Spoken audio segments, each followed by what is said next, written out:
Assalamualaikum, dear students. Your first online lecture, and this will be about question spaces. जो last lecture में भी हमने discuss किए थे, थोड़ी सी डिटेल में और इसको डिस्कस करते हैं। जैसे क्वेश्चन सब ग्रुप्स का क्वेश्चन ग्रुप बनता है, कोसेट्स का, इसी तरह वेक्टर स्पेसेस का भी क्वेश्चन स्पेस बनती है। तो आपके पास जो इंग्रेडिएंट्स है वो क्या चाहिए?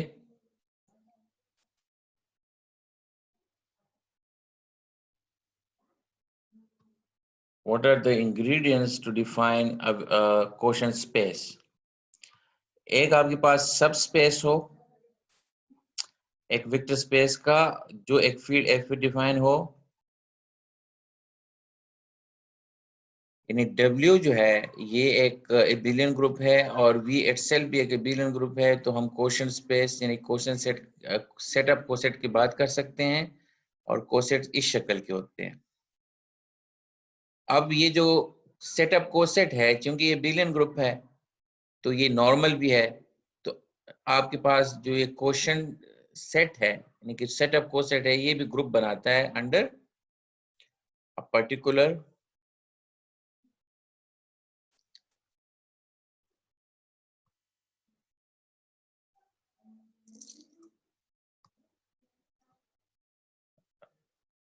Particular binary operation. कि अगर आपके पास दो कोसेट आपने ऐड करने हैं इस सेटअप कोसेट्स में,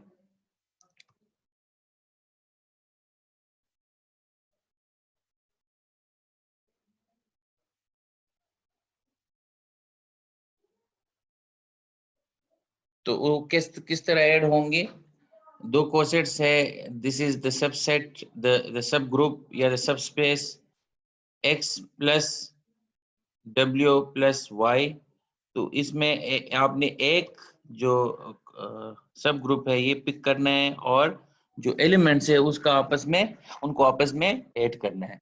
क्योंकि ये ग्रुप्स बिलियन ग्रुप्स हैं तो ये बाइनरी ऑपरेशन है और इस बाइनरी ऑपरेशन के लिहाज से ये जो सेटअप कोसेट है ये भी एबिलियन ग्रुप है। और इसी तरह स्केलर मल्टीप्लिकेशन में भी ये प्रॉपर्टी ओबे हो रही है। तो हर चीज डिफाइन है, ये भी हमने डिस्कस किया था कि ये इंडिपेंडेंट है ऑफ चॉइस ऑफ रिप्रेजेंटेटिव। मैंने बड़ी एग्जांपल भी दी थी सीआर की, क्लास की अगर सीआर है तो वो अगर रिप्रेजेंटेटिव है, अगर किसी दिन वो नहीं तो क्लास का कोई और रिप्रेजेंटेटिव हो, तो वो ने रिप्रेजेंट क्लास को ही करना है। और अगर कोई भी पार्टिसिपेशन है तो उसका मतलब ये होगा कि क्लास का रिप्रेजेंटेटिव है, उसकी पर्सन होने पे फर्क नहीं पड़ेगा। इसी तरह ये जो कोसेट्स है, अगर आप रिप्रेजेंटेटिव कोई भी लो तो उसका जो असर है एडिशन में या किसी भी बाइनरी ऑपरेशन में वो एक जैसा होता है। तो ये हमने ये प्रूफ किया था कि चॉइस ऑफ रिप्रेजेंटेटिव जो है वो इम्पोर्टेंट नहीं है।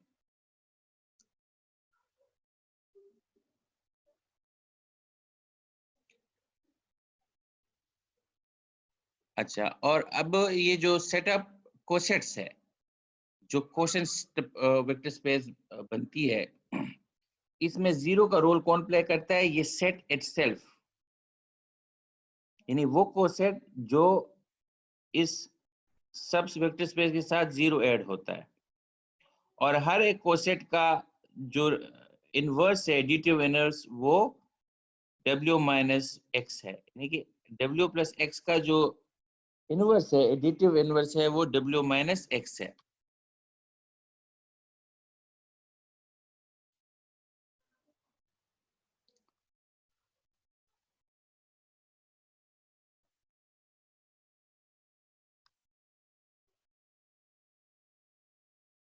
So this is the question space जो इस तरह डिफाइन है। ये मैंने पहले भी हमने डिफिनेशन की थी, आप कुछ एग्जांपल्स करते हैं। इसकी एक्सरसाइज को आप लोग खुद अटेम्प्ट करो, फिर हम किसी दिन डिस्कस करेंगे। और अब जो नेक्स्ट टॉपिक है वो है होम्योमॉर्फिज्म और लीनियर ट्रांसफॉर्मेशन। तो जैसे आप लोगों के प्रीवियस अलजेब्रा के कोर्सेज में आप लोगों ने ग्रुप थ्योरी और रिंग्स के हवाले से पूछा है, तो ग्रुप के दरमियान फिर एक पर्टिकुलर मैपिंग होती है जिसको होमोमॉर्फिज्म कहते हैं। अब यहाँ पे जो वेक्टर स्पेस है, इनके दरमियान भी एक पर्टिकुलर मैपिंग जो होमोमॉर्फिज्म ही होती है, लेकिन स्केलर मल्टीप्लिकेशन की भी प्रॉपर्टी होल्ड कहती है, तो उसको हम क्या कहेंगे? Linear transformation. क्योंकि ये जो वेक्टर स्पेसेस है ये एबेलियन ग्रुप्स है, तो ऐसा मैपिंग जो एडिशन को प्रिजर्व करता है। इससे क्या मुराद है कि आपके पास एक वेक्टर स्पेस V है और एक U है। There are two vector spaces. एक मैपिंग एक फंक्शन P है जो वेक्टर स्पेस V से U में डिफाइन है, लेकिन उसकी प्रॉपर्टी ये है कि अगर दो एलिमेंट्स को आप ऐड कर दो और देन फंक्शन अप्लाई कर दो, या अलग-अलग फंक्शन अप्लाई कर दो और फिर ऐड कर दो। इसके थोड़े से हम बहुत एक एग्जांपल देंगे जो मैथमेटिकल नहीं है। दिस इज लाइक, आपके पास दो फ्रूट है, एनी फ्रूट, ऑरेंजेस है सपोज, ये आपका जो सेट के एलिमेंट्स है सपोज, यानी कि आपका जो सेट है वो आप सपोज कर दो कि ऑरेंजेस का सेट है।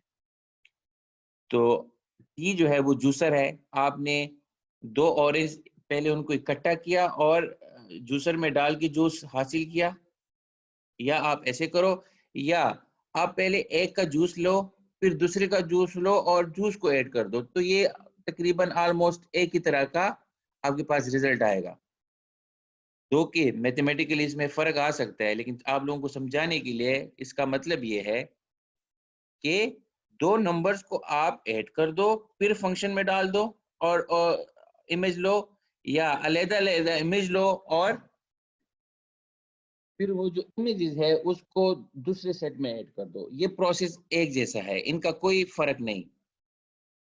ठीक हो गया? और इसके अलावा जो है कि अगर आप स्केलर मल्टीप्लिकेशन, आप एक एलिमेंट के साथ स्केलर मल्टीप्लाई करो और फिर फंक्शन अप्लाई कर दो, या पहले फंक्शन अप्लाई करके यू में जाके फिर उस स्केलर से मल्टीप्लाई कर दो, असर एक जैसा होगा। इसको फिर थोड़ा सा मैं फिर एक काइंड ऑफ बहुत जो लोकल एग्जांपल है वो दे दूं। वो ये है कि आप पहले ऑरेंज का जूस बना रहे हो, आप नमक और जूस को इकट्ठा कर दो एंड देन जूसर में डाल दो, या पहले आप जूस बना दो और फिर नमक ऐड कर दो। दो कि ये मैथमेटिकल एग्जांपल नहीं है, लेकिन ताकि आप लोगों की वोकेबलरी बन जाए कि बोलना कैसे है। इसका मतलब ये है कि आप स्केलर को एक्स के साथ मल्टीप्लाई कर दो और उसका इमेज लो, या इमेज लेके स्केलर से मल्टीप्लाई कर दो। तो अगर ये दो प्रॉपर्टी सेटिस्फाई हो, ये for every x and y from V, तो इस तरह मैपिंग को, इस तरह फंक्शन को हम कहते हैं लीनियर ट्रांसफॉर्मेशन। तो ये एक जनरलाइजेशन है, जैसे वेक्टर स्पेस जनरलाइजेशन है ग्रुप्स की, एक स्केलर मल्टीप्लिकेशन आ जाती है, इसी तरह वो जो फंक्शन होमोमॉर्फिज्म है उसकी भी जनरलाइजेशन है ये एक हमारे पास लीनियर ट्रांसफॉर्मेशन। अच्छा, इन दोनों जो कंडीशन है उनको आप एक साथ भी मिला सकते हो। अगर दोनों को एक साथ मिलाएंगे तो वो ये है कि एक्स वाई जो है, एक्स को अल्फा से मल्टीप्लाई करो स्केलर से और वाई को बीटा से, या दोनों का result low, T of x find करो, टी ऑफ वाई फाइंड कर दो और अलग अलग मल्टीप्लाई कर दो। ये दोनों कंडीशन कंबाइंड होके ये वाली कंडीशन बनती है। तो अगर एक फंक्शन ये सेटिस्फाई करता है तो हम कहते हैं कि ये जो है ये लीनियर ट्रांसफॉर्मेशन है। और जितना भी हम अलजबरा करते हैं, मैंने आप लोगों से डिस्कस भी किया था कि कुछ स्टैंडर्ड चीजें हैं जो अलजब्राइस्ट करता रहता है अपने माइंड में। ग्रुप थ्योरी में वो आइसोमॉर्फिक ग्रुप की तरफ जा रहा होता है कि कौन से ग्रुप्स है जो प्रॉपर्टीज के लिहाज से एक जैसे हैं। तो वो उसको आइसोमॉर्फिक कहते हैं। और आइसोमॉर्फिक ग्रुप्स कब होते हैं? अगर आपके पास एक होम्योमॉर्फिज्म हो जो 1 1 एंड अनटू हो। तो इसी तरह अगर दो वेक्टर स्पेसेस के दरमियान एक लीनियर ट्रांसफॉर्मेशन हो और वो 1 1 अनटू यानी कि बाइजेक्शन हो, तो वो दोनों वेक्टर स्पेसेस आपस में क्या होते हैं? आइसोमॉर्फिक होते हैं, यानी कि प्रॉपर्टीज के लिहाज से वो एक जैसे होते हैं। आपको मैंने कलर्स की एग्जांपल भी दी थी, इफ यू रिमेंबर।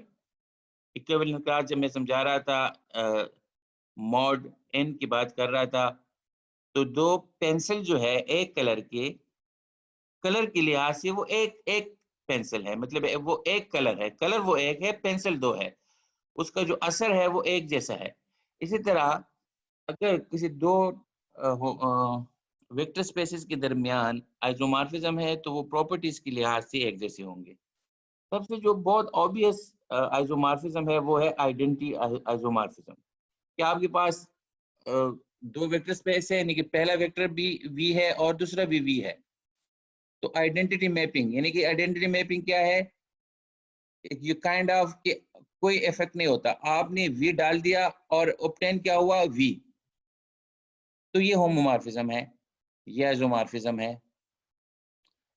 और एक जीरो मैपिंग है, दो कि वो होम्योमॉर्फिज्म है लेकिन वो क्या नहीं है, वो आइसोमॉर्फिज्म नहीं है या सिर्फ लीनियर ट्रांसफॉर्मेशन है। वो करता क्या है कि आप जो भी वेक्टर देंगे वो आपको जीरो दे देता है। तो ये होमोमॉर्फिज्म है, लीनियर ट्रांसफॉर्मेशन है, लेकिन आइसोमॉर्फिज्म नहीं है कि ये 1 1 नहीं है, बिकॉज पूरा का पूरा वी इन्वॉल्व नहीं हो सकता।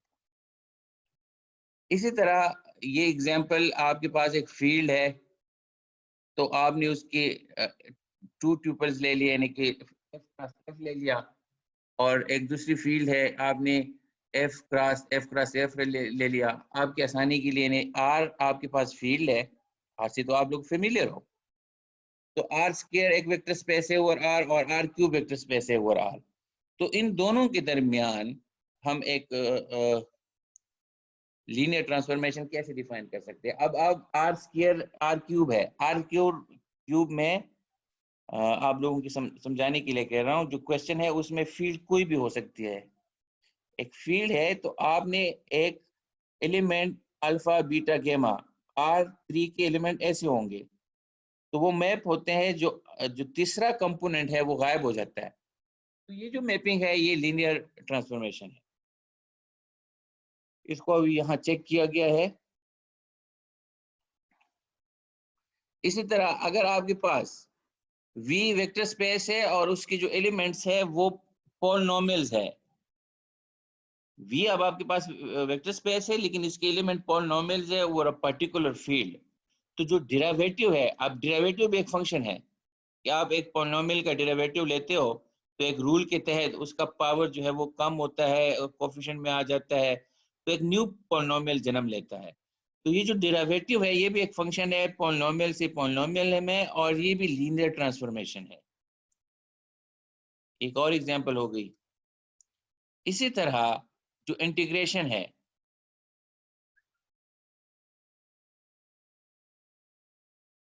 एक इंटीग्रेशन है from v to v, from 0 to x। तो ये जो इंटीग्रेशन है ये भी एक लीनियर ट्रांसफॉर्मेशन है, एक वेक्टर स्पेस से दूसरे वेक्टर स्पेस में। इसी तरह ये एग्जांपल है कि r क्यूब से r में भी ये हो लीनियर ट्रांसफॉर्मेशन है। क्यों है? क्योंकि आप इसको चेक करेंगे तो वो प्रॉपर्टी जो लीनियर ट्रांसफॉर्मेशन की है वो सेटिस्फाई होगी। और ये डिफाइन कैसे है कि आप एक ट्यूपल अगर आप देते हो, ठीक है, तो वो स्क्वायर होके उसका सम बनता है। तो ये जो छोटा सा मैंने एक वीडियो बना ली है, एक लेक्चर रिकॉर्ड कर दिया है, दो की इसमें मेजॉरिटी चीज़ें वही थी जो हमने क्लास में डिस्कस की थी, लेकिन to for a good starter ये चीज़ मैंने समझा कि दोबारा दोहरा दूं, तो आप लोग इसको रीड कर लें, सुने, बार बार सुने, जो क्वेश्चन हो पूछे, एक्सरसाइज करें। अगर मैं दोहराऊं कि आज मैंने क्या बताने की कोशिश की है, तो जो बेसिक चीज़ थी क्वेश्चन स्पेस का तो आप लोगों को ऑलरेडी आइडिया था, बट जो न्यू चीज़ है वो लीनियर ट्रांसफॉर्मेशन। और ये न्यू उस सेंस में नहीं है बिकॉज ये बिलियन ग्रुप्स के साथ हम डील कर रहे हैं, तो होमोमॉर्फिज्म का कॉन्सेप्ट आप लोगों को पहले पता था। तो नेक्स्ट लेक्चर में नेक्स्ट टॉपिक को कवर करेंगे। तब तक के लिए इजाजत। अल्लाह हाफिज, टेक केयर।